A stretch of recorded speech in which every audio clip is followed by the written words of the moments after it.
Hi, this is Mrs. Huffcutt from the Morrison Mary Wiley Library, and I have another Caldecott book to share with you.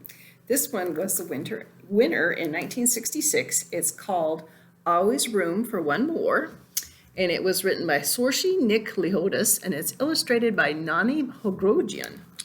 And this book was based on an old Scottish folk song. So let's see what we have in Always Room for One More.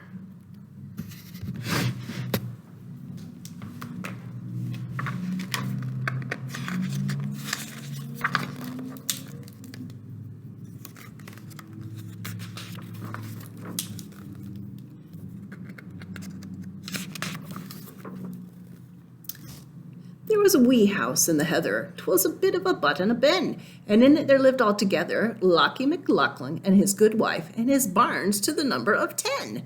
There's a fire on the horse stone to warm me, and porridge to spare in the pot. Said Lockley, the weather is stormy, so me and my wife and our 10 barns will be sharing whatever we've got. So he hailed every traveler that passed by his door. Said Lockie McLaughlin, there's room galore. Oh, come away now. There's room for one more. Always room for one more. A tinker came first and a tailor, and a sailor with line and lead, a gallow glass and a fishing lass with a creel of fish on her head, a merry old wife full of banter, 4 peat cutters up from the bog, Pipe and Rory the ranter, and a shepherd laddie down from the brae with his canny wee shepherd dog.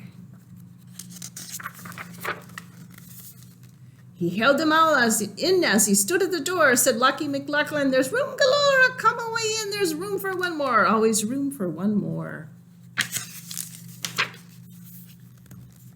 Rory's pipe set the rafters a-ringing till the clock danced a reel on the shelf, and they all fell to dancing and singing, and the little dog danced by himself. Off the walls they bulged out and they bulged in then, the walls they bulged in and out. There will never be heard such of din then as came from the folks in the wee little house where they rollicked and frolicked about. They filled all the house up from door to door, but Lockie cried out, there's room galore. 'Twould be a tight fit, but there's room for one more, always room for one more. Then the rafters they clapped like thunder, and folks in the nearby town stood stock still to listen and wonder, when the wee little house, with its butt and its ben and its walls and its roof ding down. Then the tinker and the tailor and the sailor with line and lead, the gallow glass and the fishing lass with a creel of fish on her head, the old wife full of banter, the 4 peat cutters up from the bog, Pipe and Rory the ranter, and the shepherd laddie down from the brae with his canny wee shepherd dog, and Lockie McLaughlin, his good wife, and his barns to the number of 10, they all tumbled out again.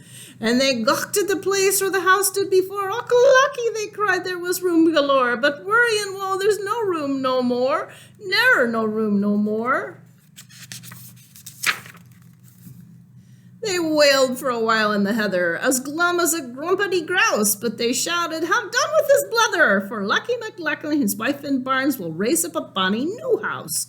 The house that they raised from the old one was double as wide and as high. Should an army come by, it could hold one, said with Lockie McLaughlin, his wife and his barns, and whoever else happened by.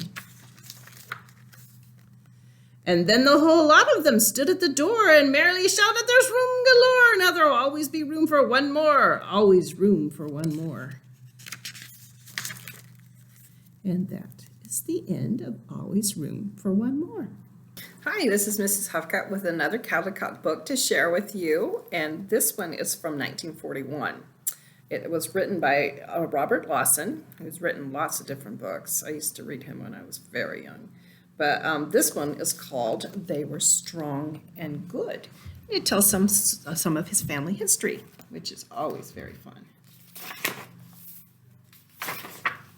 He also wrote Ferdinand, if you've heard of that book. This is the foreword. This is the story of my mother and my father and of their fathers and mothers. Most of it I heard as a little boy, so there may be many mistakes. Perhaps I have forgotten or mixed up some of the events and people. But that does not really matter, for this is not alone the story of my parents and grandparents. It is the story of the parents and grandparents of most of us who call ourselves Americans. None of them were very great or famous, but they were strong and good. They worked hard and had many children. They all helped make the United States the great nation that it now is. Let us be proud of them and guard well the heritage they have left us. My mother's father. My mother's father was a Scotch sea captain. He sailed the brig Eliza Jane Hopper from New York to the islands of the Caribbean, to Puerto Rico and Cuba and the Isthmus of Panama. He used to bring back presents for his friends, monkeys and parrots, sugarcane, and sometimes Panama hats. One time he brought a parrot for one friend and a very fine Panama hat for another. A great storm came on before they reached New York, and my mother's father had to stay on deck for 2 days and 2 nights. When the storm was over, he went down to his cabin to rest. The parrot had found the Panama hat and had eaten a great deal of it. So one friend didn't get his hat, and the other friend almost didn't get a parrot. My mother's mother. My mother's mother was a little Dutch girl who lived on a farm in New Jersey. The city of Paterson stands there now. It looks about like this. You can see all the construction and factories. But in those days, it looked more like this. Looks like a farm. The things her father raised on the farm he sold in the city of New York. He used to take them there in a great wagon drawn by 4 horses. One time when my mother's mother was quite a big girl, he took her along. In the great wagon there were hams and corn and cabbages, bacon, beans, salt pork, and turnips, and my mother's mother.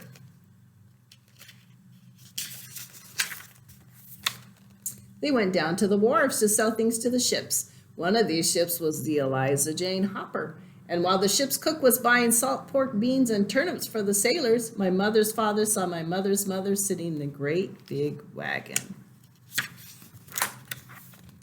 So they were married and went on the Eliza Jane Hopper to the islands of the Caribbean for their honeymoon. My mother's mother liked the monkeys and the sugarcane and the parrots, but she did not like sailing on the sea. My mother's father was tired of the sea too, so they went as far away from it as they could. They went way out to Minnesota and lived there. They worked very hard and were strong and good. They had many children, and one of them was my mother. When my mother was a little girl, there were Indians in Minnesota. My mother did not like them.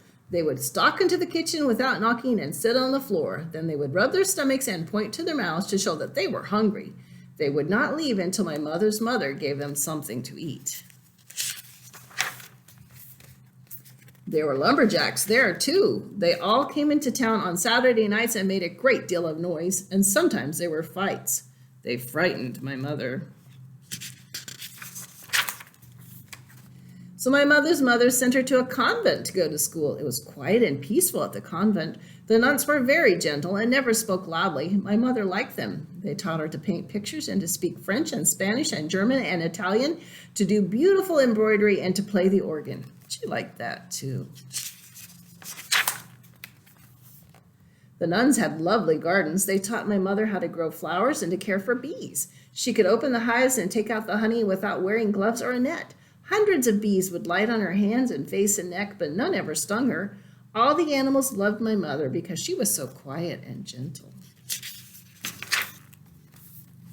My father's father was an Englishman who lived in Alabama. He was always fighting something. When he was young, he fought the Indians in the Seminole War. When that was over, he decided to be a preacher and fight the powers of evil. The government didn't pay him anything while he was a soldier, but as soon as the war was over, it gave him a large grant of land for having fought the Indians.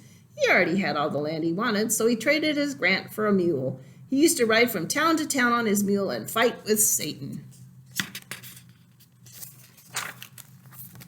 My father's mother. My father's mother thought that he had a fine, loud voice, and then he fought Satan very well indeed. So they were married. They worked hard and were strong and good. They had many children, and one of them was my father. When my father was very young, he had a Negro slave. and 2 dogs. The dogs were named Sextus Hostilius and Numa Pompilius. The Negro boy was just my father's age, and his name was Dick. He and my father and the 2 hounds used to hunt all day long. When the Civil War began, my father's father quit fighting Satan and went off to fight the Yankees instead. My father was 12 years old and wanted to go too, but they said he was too young, so he went to work in a store to help out. The man who owned the store was very wealthy. He had $2,000 in gold and a fine pacing horse named Emma G. He wanted to take his money and Emma G to a safer place, but was afraid to, for the country all about was filled with deserters and runaway slaves. One evening, word arrived that the Yankees were coming. When my father heard that, he said he would ride Emma G to safety.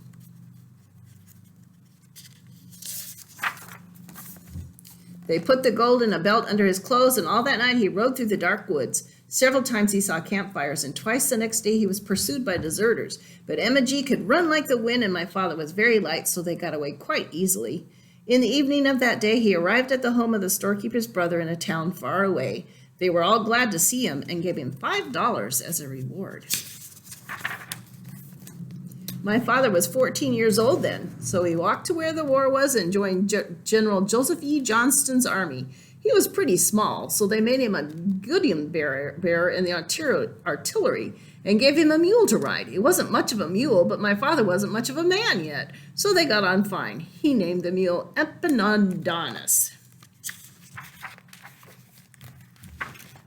The guidon was a small red flag on a long stick. When there was a battle, the captain would ride out and decide where he wanted the battery placed. My father would sit on his mule at that spot and hold up his flag. Then the cannon would gallop up and form a line beside the flag and begin to fire. My father would sit up very stiff and hold his flag very straight, and Epaminondas would stand very still. They were proud to have all the cannon lined up on them. General Johnston's army had very little food and not nearly as many men as the Yankees, so they always had to retreat. After a while, the captain's horse was killed, and the captain had to take my father's mule. Then my father walked. There had been 4 guns in the battery at first, but later there were only 3, then 2, and finally there was only 1. But my father still stood up where the captain told him to, very stiff and holding his flag very straight. He still felt proud, even though there was only 1 gun to line up beside him. Then there was a big battle near Atlanta. When it was over, there wasn't even 1 cannon or any mule or any captain, and a meanie ball had hit my father in the leg. He stuck the little red flag under his shirt for a souvenir, used the long stick for a crutch, and went on retreating. Pretty soon an ammunition wagon picked him up. They had no ammunition left to carry, so they were picking up wounded soldiers. He woke up the next day in a hospital. The hospital was a barn, and my father was sick there for a very long time.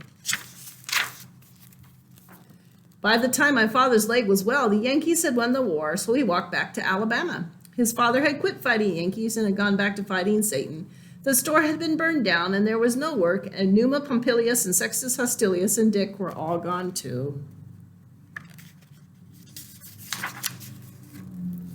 My father was 16 years old then, so he came to New York to make his fortune and went to work in a store there. People used to tease him and call him a little rebel because of his southern accent. He didn't make much of a fortune, but he did meet my mother. She had come from Minnesota to visit in New York. She didn't laugh at his accent or call him a rebel, and she felt sorry about the way he lived.